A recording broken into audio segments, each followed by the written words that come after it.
देखिए, कल मेहसाणा गुजरात में तिरंगा यात्रा में जिस तरीके से हजारों हजार लोगों का हुजूम गुजरात की सड़कों पर निकला, खास तौर पे तब जब वो प्रधानमंत्री मोदी जी का गृह क्षेत्र है, इस बात को दिखाता है कि लोगों को भारतीय जनता पार्टी का ऑल्टरनेटिव चाहिए, मगर लोग ये नहीं मानते कि वो ऑल्टरनेटिव कांग्रेस हो सकता है।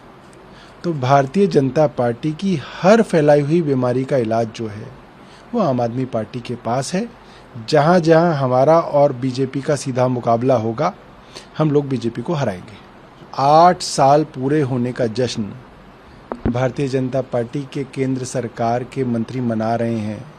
हर मंत्री ये कहता है कि हमारी सबसे बड़ी उपलब्धि है कि हमने धारा 370 हटाकर कश्मीर में आतंकवाद खत्म किया, अमन शांति और खुशहाली हम कश्मीर के अंदर लेके आए। और उस समय जब इनका मंत्री ये बयान टीवी पे दे रहा है, उस समय कश्मीर के अंदर कश्मीरी पंडित अपना बोरिया बस्तरा बांधकर श्रीनगर एयरपोर्ट में लाइन में खड़ा है, अपनी जान बचाने के लिए वो भाग रहा है। वो वहाँ पे चीख रहे हैं, चिल्ला रहे हैं, केंद्र सरकार के खिलाफ नारेबाजी कर रहे हैं। तो ये एक सटायर है कि आप जिस चीज़ का जश्न मना रहे हैं, उस जश्न का जो केंद्र बिंदु कश्मीरी पंडित है, वो तो खून के आंसू रो रहा है और वो कह रहा है कि पिछले कई सालों में हमको कुछ नहीं मिला, हमारे नाम पे सिर्फ राजनीति हुई, आज हमें मजबूर होकर कश्मीर छोड़ना पड़ रहा है और सरकार ने हमसे बॉन्ड भरवा रखा है कि अगर हम कश्मीर छोड़ देंगे तो हमारी नौकरियां चली जाएंगी। वो आज सिक्योरिटी मांग रहा है, उसको सिक्योरिटी नहीं मिल रही और उसकी हत्या हो रही है और सरकार जश्न मना रही है। एक बात बहुत बड़े स्तर पर स्थापित हुई है कि भारतीय जनता पार्टी की जो कोर आइडियोलॉजी है, इनकी जो मूल विचारधारा है, उसको अगर ये अंतर्राष्ट्रीय प्लेटफॉर्म पर रखेंगे तो हर अंतर्राष्ट्रीय प्लेटफॉर्म पर हर दूसरे देश में हमारी जो है बहुत ज़्यादा बेइज्जती होगी। ये पहली बार हुआ है कि अंतर्राष्ट्रीय लेवल पर भाजपा के प्रवक्ताओं की बातें पहुंची हैं और वो छोटे छोटे देश जो आज तक भारत के आगे सम्मान में सिर झुकाते थे, वो छोटे छोटे देश आज हमें आंखें दिखा रहे हैं। हमारे राजदूतों को तलब करके भारत को माफ़ी मांगने के लिए कहा जा रहा है। मतलब इतनी बेइज्जती हिंदुस्तान की कभी नहीं हुई जो बेइज्जती आज हमें इन भारतीय जनता पार्टी के प्रवक्ताओं की वजह से झेलनी पड़ रही है। मुझे लगता है कि इनके खिलाफ क्रिमिनल केस दर्ज किए जाने चाहिए और इनके को सख्त से सख्त सज़ा दी जानी चाहिए। देखिए, मेरा व्यक्तिगत मानना ये है, भारतीय जनता पार्टी में बहुत अच्छे अच्छे प्रवक्ता हुआ करते थे, मगर जो प्रवक्ता ज़्यादा बदतमीज़ी शो में करता है, भारतीय जनता पार्टी उस प्रवक्ता को ऊपर उठाती है और जो प्रवक्ता सांस्कृतिक तरीके से, सिविलाइज तरीके से शो में रहता है, उसको धीरे धीरे भाजपा हटा देती है। तो भाजपा को अपने प्रवक्ताओं के अंदर शालीन लोगों को, समझदार लोगों को आगे लाना चाहिए। भाजपा खुद जो है इस तरीके की बदतमीजी करने वाले प्रवक्ताओं का प्रोत्साहन करती है।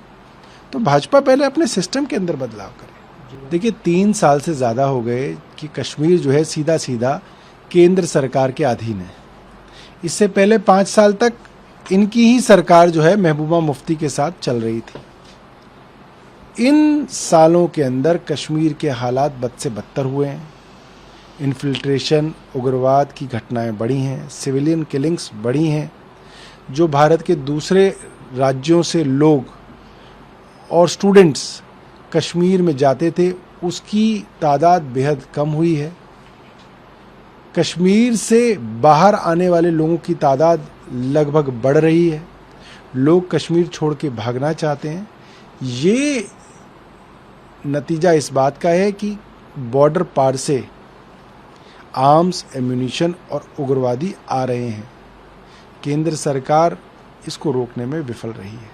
देखिए, मुझे खुशी है कि जब से पंजाब में आम आदमी पार्टी की सरकार आई है, पुलिस को और विजिलेंस विभाग को इंडिपेंडेंस दी गई है, स्वतंत्रता दी गई है कि जिन लोगों के खिलाफ शिकायतें हैं, चाहे वो बड़े बड़े नेता ही क्यों ना हों, उसकी जांच की जाए और अगर कुछ गलत पाया जाए तो उन पर कार्रवाई की जाए।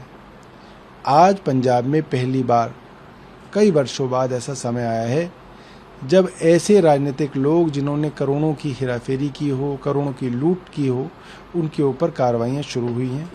और मेरा मानना है कि ये जांच एजेंसियां इसी स्वतंत्रता के साथ आगे भी काम करें।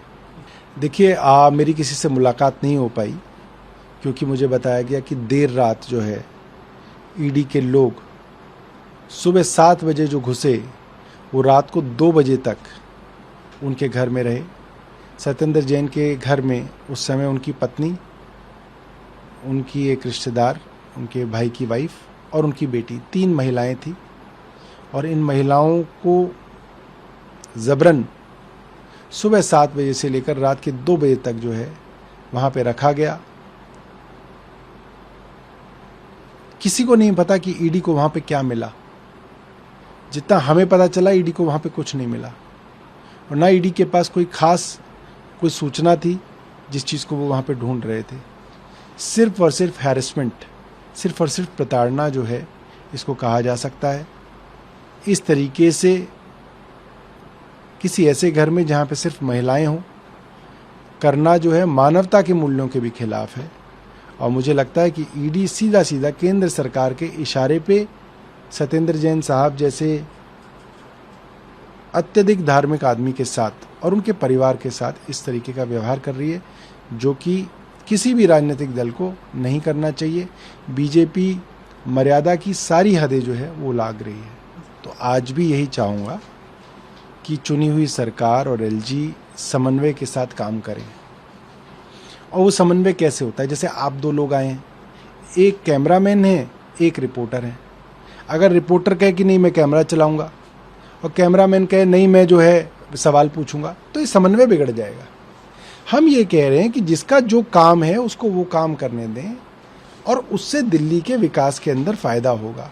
हमारे विधायक लगातार जब एलजी साहब से मिल रहे हैं, क्योंकि एलजी साहब ने उन्हें बुलाया है, तो वे डीडीए से संबंधित अपनी समस्याएं रख रहे हैं, दिल्ली पुलिस से संबंधित समस्याएं रख रहे हैं, एमसीडी क्योंकि अब सीधा केंद्र सरकार के अंदर आती है तो जगह जगह कूड़े की समस्या है, ढलाव की समस्या है, गाय और आवारा पशुओं की समस्या है, सड़कों के रखरखाव की समस्या है। कुछ दिनों के अंदर एमसीडी की नालियों के अंदर जलभराव होगा, कॉलोनियों के अंदर, गाँव के अंदर पानी भरेगा, वो समस्या है। तो हम ये चाहते हैं कि एलजी साहब के नीचे जो डिपार्टमेंट्स हैं, एलजी साहब उनकी अंदर जो है कुछ काम कराएं, हमारी मदद करें, दिल्ली का विकास के अंदर योगदान दें। चुनी हुई सरकार अपने डिपार्टमेंट्स के अंदर काम करे, एक दूसरे को सलाह ज़रूर दें, हम सलाह उन्हें दें, वो हमें सलाह दें, मगर अपना अपना काम ज़रूर करें, वरना उनके अंदर जो काम आते हैं वो सारे के सारे पीछे चले जाएंगे।